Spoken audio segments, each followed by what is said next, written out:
Hallelujah. സ്തോത്രം. ദൈവത്തിന് മഹത്വം. എല്ലാ ദൈവമക്കൾക്കും കർത്താവിൻ്റെ അതിപരിശുദ്ധമായ നാമത്തിൽ എൻ്റെ സ്നേഹവന്ദനം അറിയിക്കുന്നു. ഇന്ന് ഞാൻ വായിക്കാൻ പോകുന്നത് സങ്കീർത്തനം 106 എല്ലാവരും ശ്രദ്ധയോടെ കേൾക്കുക, അനുഗ്രഹം പ്രാപിക്കുക. യഹോവയെ സ്തുതിപ്പിൻ, യഹോവയ്ക്ക് സ്തോത്രം ചെയ്യുവിൻ. അവൻ നല്ലവനല്ലോ, അവൻ്റെ ദയ എന്നേക്കുമുള്ളത്. യഹോവയുടെ വീര്യപ്രവൃത്തികളെ ആർ വർണ്ണിക്കും? അവൻ്റെ സ്തുതിയെ ഒക്കെയും ആർ വിവരിക്കും?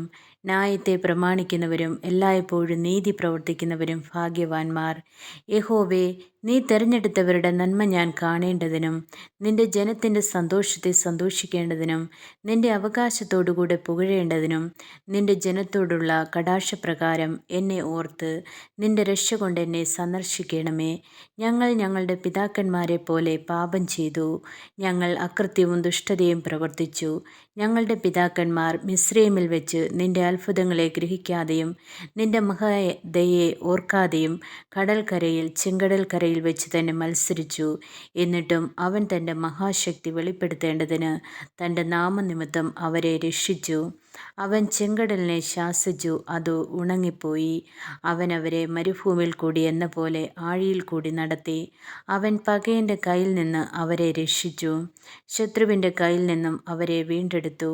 വെള്ളം അവരുടെ വൈരികളെ മൂടിക്കളഞ്ഞു, അവരിൽ ഒരുത്തനും ശേഷിച്ചില്ല. അവർ അവൻ്റെ വചനങ്ങളെ വിശ്വസിച്ചു, അവന് സ്തുതി പാടുകയും ചെയ്തു. എങ്കിലും അവർ വേഗത്തിൽ അവൻ്റെ പ്രവൃത്തികളെ മറന്നു, അവൻ്റെ ആലോചനയ്ക്ക് കാത്തിരുന്നതുമില്ല.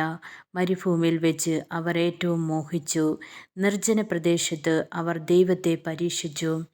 അവർ അപേക്ഷിച്ചത് അവൻ അവർക്ക് കൊടുത്തു, എങ്കിലും അവരുടെ പ്രാണന് ക്ഷയം അയച്ചു.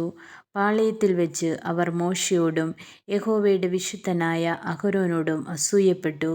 ഭൂമി പിളർന്നു, ദാഥാനെ വിഴുങ്ങി, അബീരാമിൻ്റെ കൂട്ടത്തെ മൂടിക്കളഞ്ഞു. അവരുടെ കൂട്ടത്തിൽ തീ കത്തി, അഗ്നിജ്വാല ദുഷ്ടന്മാരെ ദഹിപ്പിച്ചു കളഞ്ഞു.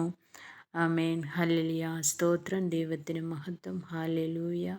സ്തോത്രം, സ്തോത്രം, സ്തോത്രം.